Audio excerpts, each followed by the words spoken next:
마스크 오부제가 시행된 지 일주일이 지났습니다. 공급량 부족으로 마스크 구하기는 여전히 하늘의 별 따기고 현장에서는 갖가지 혼선이 빚어집니다. 확실하게 들어오는 게 아니잖아요. 우리가 몇 시에 들어오는지 몰라요. 상황이 3시였다가 또 4시에 바뀔 수도 있어요. 평일에 일을 하고 그래갖고 제가 대신 사다 놓으려고 했죠. 그러는데 뭐 안 된다며. 약국이 마당 틀리다 가더라고. 시간이 확진하고. 한쪽에서는 마스크 나눔 운동이 확산하는 모습입니다. 자발적으로 마스크를 만들어 기부에 나선 지역 주민을 만나봅니다. 은평갑 총선 대진표가 윤곽을 드러냈습니다. 더불어민주당에서는 박주민 현역 의원이 단수 공천됐고 미래통합당에선 홍인정 당협위원장이 경선을 통과해 본선에 오르게 됐습니다.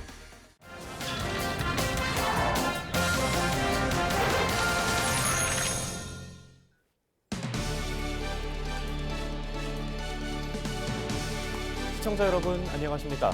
헬로티비 뉴스 시작합니다. 공적 마스크 오부제를 시행한 지 일주일이 됐습니다. 약국이나 우체국 등 판매처에 마스크를 사러 간 주민들이 헛걸음을 하는 경우가 많아지자 지자체별로 보도자료와 SNS 등을 통해 약국의 마스크 판매 시간을 통일하겠다는 홍보를 진행하고 있는데요. 실제 상황은 조금 달랐습니다. 심다혜 기자가 현장 취재했습니다. 마스크 판매 시작 30분 전 약국 앞에는 긴 줄이 늘어서 있습니다. 어머니는 아이를 품에 안고 줄을 서고 다리가 아픈 할머니는 의자에 잠시 걸터 앉습니다. 사람 많이 있는데 가지 말라고 맨날 방송에 하는 거 그 말인데 이렇게 사람을 1시간씩 맹게 세워놓게 맹기느냐고. 1시에 오라 그러는데 벌써 줄 서 있으면 어떻게 판매량이 있는데 줄 섰다. 그럼 어쩔 수 없이 나도 줄 서야겠네 이런 생각이 들더라고요. 오후 1시 마스크 판매가 시작됐습니다. 약사가 들어오는 손님의 신분증을 일일이 확인한 후 전산에 입력해 판매 가능하다는 알림이 뜨면 마스크를 판매합니다. 구매 가능 날짜나 대리인 수령의 기준을 잘못 알고 왔다가 발길을 돌리는 주민도 적지 않습니다. 나는 요거 생일인 줄 알았지. 생일로 내내로 와야죠. 평일에 일을 하고 그래갖고 제가 대신 사다 놓으려고 했죠. 그러는데 뭐 안 된다며. 공적 마스크 오부제를 시행한 지 일주일이 지났지만 여전히 마스크를 구하기 어려운 실정입니다. 마스크 판매 시간이 달라 약국 여러 곳을 떠돌아다니는 주민이 많은 상황. 일부 지자체는 관내 약국의 마스크 판매 시간을 통일한다는 보완책을 내놨습니다. 하지만 실제 약국별로 돌아보니 지자체가 공지한 시간과 차이가 있는 곳이 많았습니다. 양천구의 한 골목길입니다. 이곳은 불과 10m 이내에 이렇게 약국이 3군데나 붙어 있는데요. 하지만 이렇게 가까이 있는 약국들도 제각각 상황이 다르다 보니 결국 공적 마스크 판매 시간을 다르게 설정했습니다.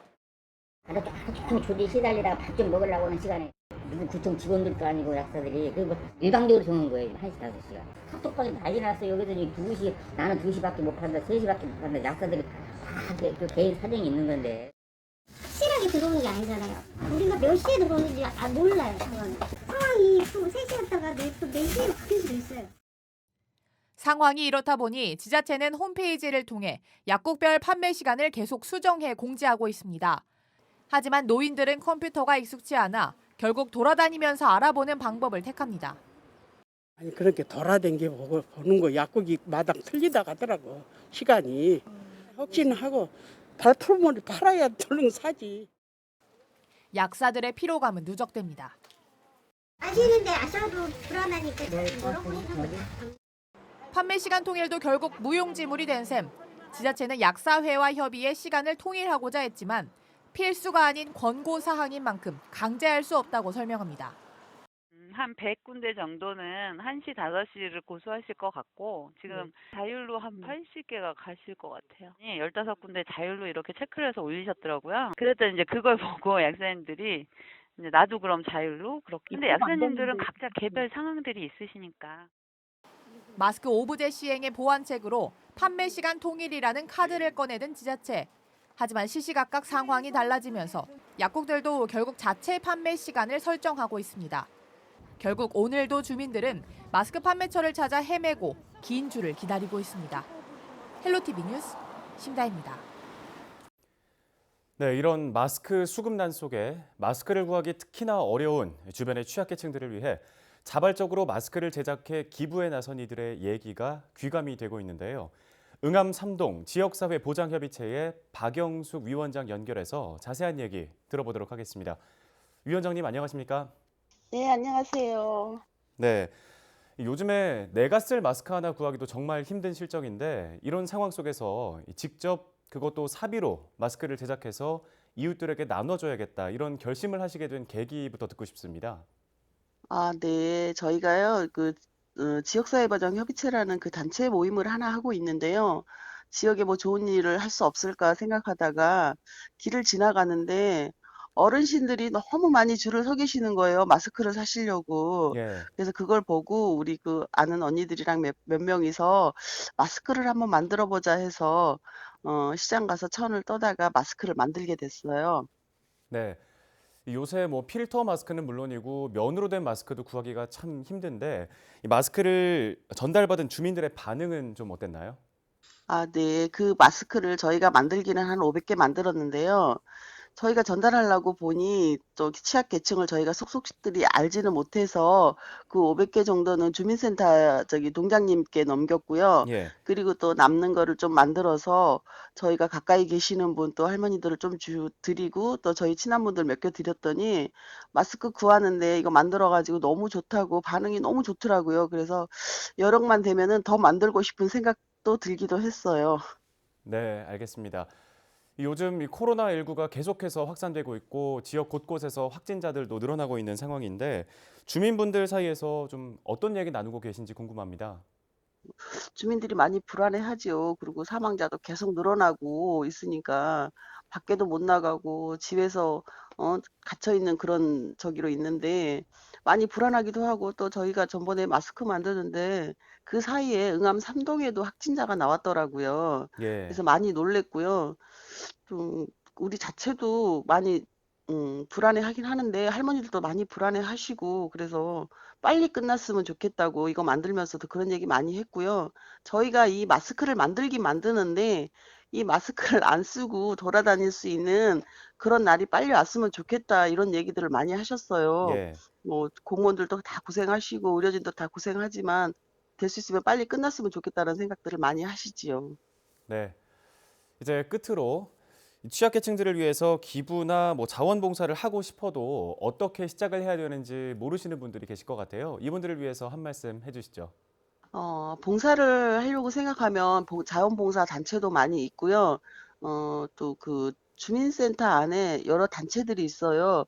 그걸 통해서 할 수도 있고, 또 제가 요번에 해보니까 굳이 그런 단체 아니더라도 소규모의 몇 명들이 모여서 이런 거를 해가지고 저처럼 어디 그 개인적으로 전달할 수 없으면 주민센터가 있잖아요. 또 거기에 기증을 하거나 하면은 또 그분들이 잘 찾아서 나눠드리기도 하고 그런 방법들이 있더라고요. 뭐 봉사가 뭐 크게 해서가 아니라 조그만 걸 하되 몇 명이서도 할 수 있더라고요. 그리고 주민센터를 통해서 하시면 얼마든지 할 수 있을 것 같아요. 그리고 예. 한 만큼 보람도 느끼고요. 기분도 좋아지고 그런 것 같습니다. 네, 알겠습니다. 모두가 어려운 시기에 오늘 위원장님 얘기를 듣고 많은 분들이 흐뭇해하셨을 것 같은데요. 따뜻한 마음과 나눔이 더 많은 분들께 전달되길 바라겠습니다. 오늘 말씀 감사합니다. 네, 감사합니다. 다음 소식입니다. 구로 콜센터와 관련된 코로나19 확진자가 잇따라 발생하면서 구로 콜센터가 수도권 집단 감염의 진원지로 지목되고 있죠. 문제는 확진자의 상당수가 지하철 등의 대중교통을 이용한 것으로 알려지면서 추가 감염의 우려까지 커지고 있습니다. 결국 본인이 스스로 조심하는 방법 외에 뾰족한 수는 없어 보입니다. 이지훈 기자가 취재했습니다. 방역 대원들이 지하철 역사에 소독약을 뿌립니다. 사람들의 손이 많이 닿는 출입문 손잡이, 에스컬레이터 레일, 그리고 의자까지 꼼꼼히 소독합니다. 구로 콜센터에서 일하는 직원이 코로나19 확진 판정을 받기 전 이 역을 다녀갔다는 게 알려진 뒤 이뤄지는 조치입니다. 이제 사람 손에 이제 닿는 부위야 바닥에 있는 균 같은 거를 잡습니다. 구로 콜센터와 관련된 코로나19 확진자는 10일 오전 기준 102명. 이들의 거주지는 서울에만 12개 구에 걸쳐 있고 경기도와 인천 곳곳에도 퍼져 있습니다. 최소 23개 지자체에 이르는 것으로 파악됩니다.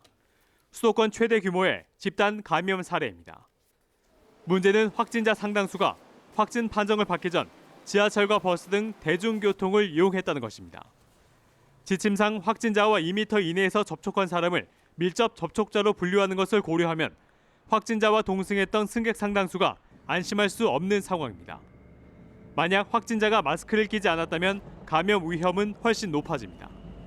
증상이 있는 코로나19 환자가 만약에 대중교통을 마스크를 쓰지 않고 이동을 했다 그러면 사실 그 대중교통 내부가 다 오염이 되고 그 가운데서 확진 환자가 나올 수도 있는 상황이죠. 하지만 확진자와 접촉했던 사람들을 일일이 가려내는 건 물리적으로 불가능한 실정. 대중교통이 코로나19 확산의 또 다른 불씨가 될 수 있는 겁니다. 전문가들은 마스크 착용을 강조합니다. 제대로 된 마스크를 잘 착용하고 있으면은 100% 감염 안 된다고 얘기는 못해도 상당수가 예방이 됩니다. 옛날에 메르스 사례나 이런 거 다 보면 마스크 한 장의 위력이 굉장히 큽니다. 네. 때문에 대중교통을 이용할 땐 성능이 검증된 마스크를 꼭 착용해야 합니다. 그렇다고 마스크만 믿어서는 안 되는데요.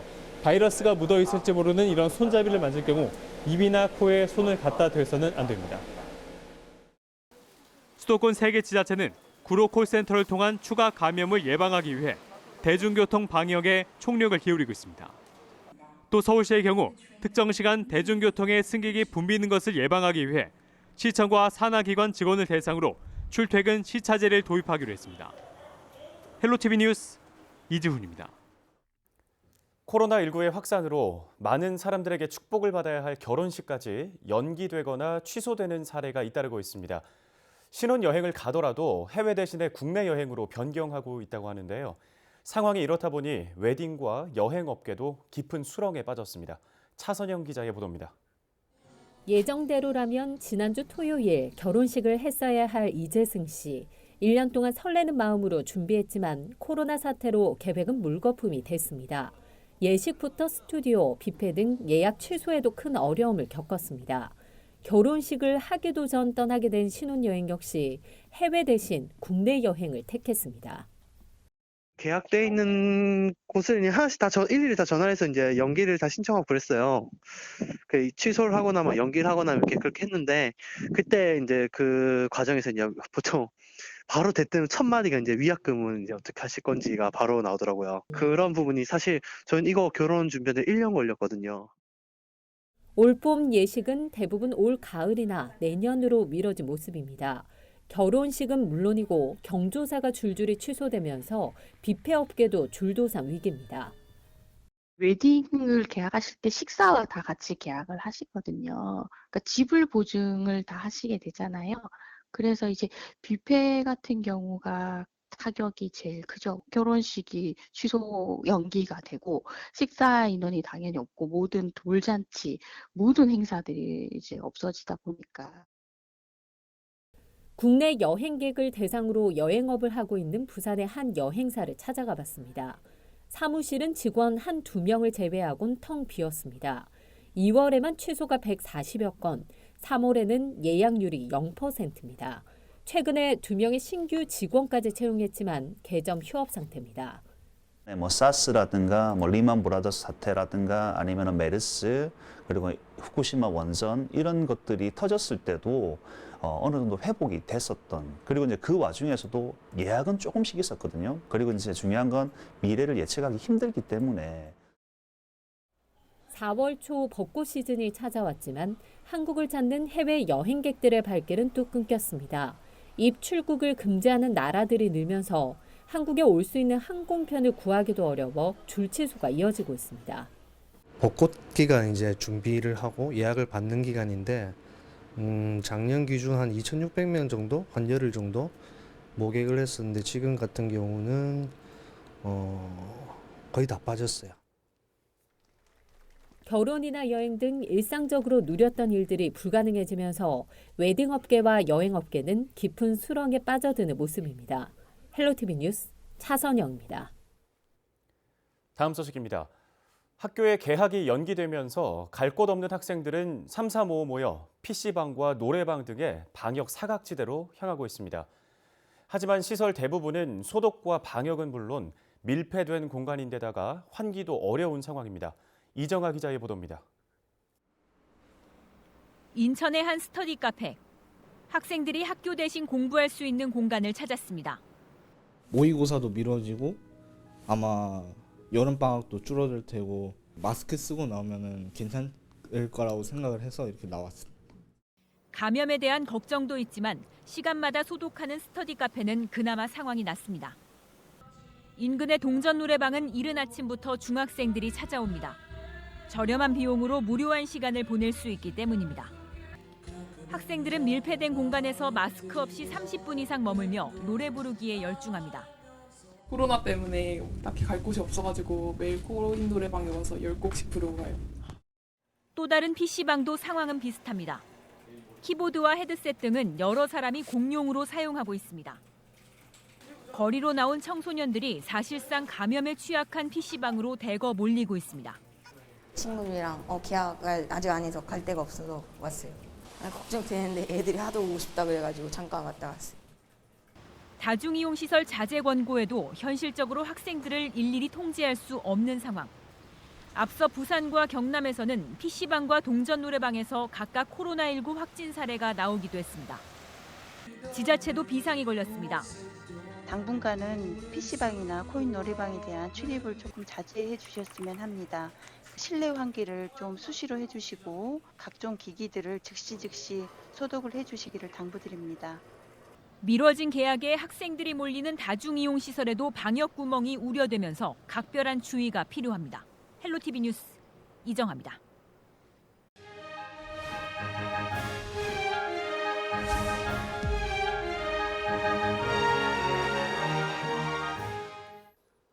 다음 소식입니다. 4.15 총선이 30여일 앞으로 다가오면서 지역별 총선 대진표가 속속 채워지는 모습입니다. 은평 갑 지역 총선 주자들의 윤곽도 드러나고 있는데요. 당초 4명의 예비후보가 나섰던 미래통합당 은평 갑은 홍인정, 신성섭 두 예비후보의 경선으로 좁혀졌었죠. 11일 경선 결과가 나왔는데요. 홍인정 당협위원장이 신성섭 예비후보를 누르고 본선행을 확정지었습니다. 여론조사에선 신성섭 예비후보가 약 2.4%포인트 앞섰지만 홍 예비후보가 여성 가산점을 얻어 최종 승리한 것으로 확인됐습니다. 홍 예비후보는 경선 승리 후 첫 일정으로 헌혈을 하기 위해 연신내에 있는 헌혈의 집을 찾았는데요. 현장에서 경선 통과 소감과 국회의원이 된다면 지역을 위해 무엇을 할 계획인지 들어보았습니다. 경선이 정당 사상 처음으로 미래통합당에서는 국민 여론조사로 경선을 치렀습니다. 그래서 당원 중심이 아닌 우리 은평구 구민 전체에게 후보를 선정할 수 있는 기회를 드린 것 같습니다. 경선이 어려웠지만 어려웠던 만큼 우리 구민의 뜻이 어디에 있는지 제가 충분히 잘 알고 더 노력해야 되는 부분을 얻게 돼서 산세마을이나 편백마을이나 산골마을에 사시는 분들이 살기는 너무 좋은데 주차 공간을 좀 확보해 달라는 말씀을 하실 때 주차 공간은 우리 구 단위의 예산 가지고는 턱없이 부족하거든요. 이런 생활 편의 시설을 위해서는 법을 개정해서 인구와 그 지역의 밀집도를 봐서 이것은 법으로 순차적으로 필요한 부분은 해주는 거를 체계적으로 만드는 게 필요하겠다. 그래서 생활지원법을 만들려고 합니다. 한편 더불어민주당은 앞서 은평 갑 후보로 박주민 현역 의원을 단수 공천했습니다. 박 의원은 재선 성공을 통해 시립대 이전과 함께 지역경제 발전에 도움이 되는 대학가 조성에 역할을 다하겠다고 재선 의지를 다졌습니다. 박 의원은 당원들과 함께 하루 2차례 지역 곳곳에서 방역 활동을 하고 있는데요. 현장에서 재선에 도전하는 각오를 들어봤습니다. 재선에 도전하면서는 전보다 많은 것들을 알게 되었기 때문에 좀 더 효과적으로 효율적으로 지역 발전이라든지 이런 것들을 할 수 있다고 생각합니다. 그래서 이번에 이제 재선에 도전하면서 소선 때만큼의 패기와 열정으로 그렇지만 더 잘 일을 할 수 있도록 열심히 하겠다 이렇게 생각하고 있습니다. 지금 서울시립대 이전이 확정되었지만 구체적으로 어떤 식으로 이전될 것인지는 결정이 안 됐고 시립대 이전과 함께 더불어 조성될 대학가를 어떤 식으로 조성할 것인가 이런 부분도 아직 고민이 시작되지 않은 상황입니다. 그래서 이런 부분을 좀 더 챙겨서 제대로 된 시립대 이전 그리고 은평 구민과 함께 할 수 있는 대학가 조성 이런 것들을 좀 해보고 싶고요. 박주민 의원은 오는 16일 선관위에 예비후보 등록을 하고 본격적인 선거 준비에 나설 계획이라고 밝혔습니다. 또 이 외에도 국가혁명배당금당에서 김형석, 신복철, 김계홍, 나정숙, 박정자, 최혜숙, 최재호, 노병현 총 8명, 무소속으로 한석헌 예비후보가 등록을 마쳤습니다. 다음 소식 전해드립니다. 헬로티비 뉴스에서는 매주 금요일마다 주요 선거 정보 제공을 위한 TV 똑똑한 선거 알림이 코너를 보내드리고 있는데요. 이번 시간엔 비례대표 후보자 추천 절차 등에 대해서 김은재 리포터가 전해드립니다. 오늘 TV 똑똑한 선거 알림이의 키워드는 선거 여론조사 체크포인트입니다. 제21대 국회의원 선거가 얼마 남지 않은 가운데 각종 선거 여론조사 결과가 발표되고 있습니다. 선거 여론조사는 선거에 영향을 미칠 가능성이 높기 때문에 객관성과 신뢰성 확보를 위해 관련 법령을 준수해야 합니다. 하지만 매 선거마다 선거 여론조사 법률 위반 사례가 끊이지 않고 있는데요. 2018년 실시됐던 제7회 전국 동시지방선거에서 선거 여론조사 위법 행위에 대한 선거 여론조사 심의위원회의 조치를 살펴보면 모두 145건이었습니다. 유형별로는 홈페이지 미등록 여론조사 공표가 가장 많았고 여론조사 시 준수사항 위반, 여론조사 결과 왜곡 조작, 거짓 중복응답 지시 권유 유도, 공표보도 시 준수사항 위반, 후보자 등 실시 조사 결과 공표 보도, 표본의 대표성 미확보 순으로 나타났습니다. 그렇다면 선거 여론조사를 할 때는 어떤 점에 주의해야 할까요? 선거 여론조사를 실시할 때에는 피조사자에게 응답을 강요하거나 조사자의 의도에 따라 응답을 유도하는 방법으로 질문하거나 피조사자의 의사를 왜곡해서는 안 됩니다. 그리고 특정 정당 또는 후보자에게 편향되도록 하는 어휘나 문장을 사용해 질문해서도 안 되고 해당 조사 대상의 전 계층을 대표할 수 있도록 피조사자를 선정해야 합니다. 선거 여론조사 결과를 공포하거나 보도할 때에도 주의가 필요한데요. 중앙선거 여론조사심의위원회 홈페이지에 등록된 결과만을 공표 보도해야 하고 결과를 왜곡해서는 안 됩니다. 또 관할 심의위원회가 위법하다고 결정하거나 정당 또는 후보자가 실시한 해당 선거 여론조사 결과를 공표 보도해서도 안 됩니다. 선거 여론조사가 법 또는 기준을 위반했다고 인정된 때에는 그 위반 행위를 한 자에게 시정명령, 경고, 정정보도문의 게재명령 등 필요한 조치를 할 수 있는데요. 때에 따라서 벌금이나 과태료를 부과하기도 하니 유의해야 합니다. 이상으로 TV 똑똑한 선거 알림이었습니다.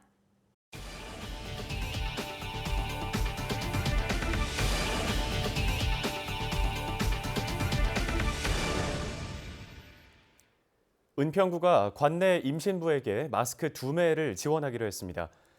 구는 감염에 취약한 임신부를 대상으로 마스크를 우선 지원하기로 결정했다고 설명했는데요. 지원 대상은 은평구에 주소지를 두고 있고 은평구 보건소에 임신부 등록이 돼 있으며 분만 예정일이 3월 1일 이후인 임신부 1,200명입니다.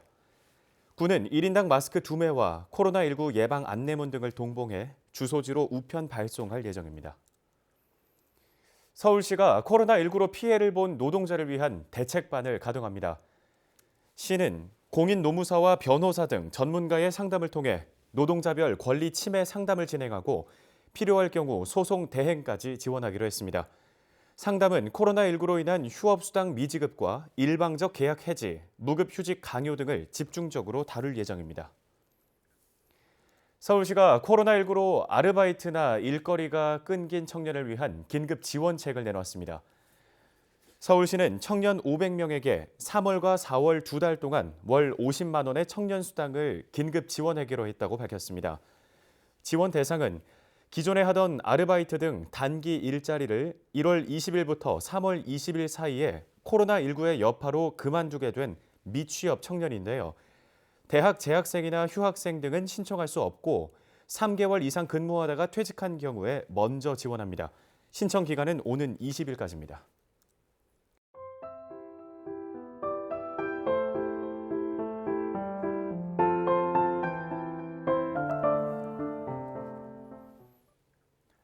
뉴스를 마칩니다. 함께해 주신 여러분 고맙습니다.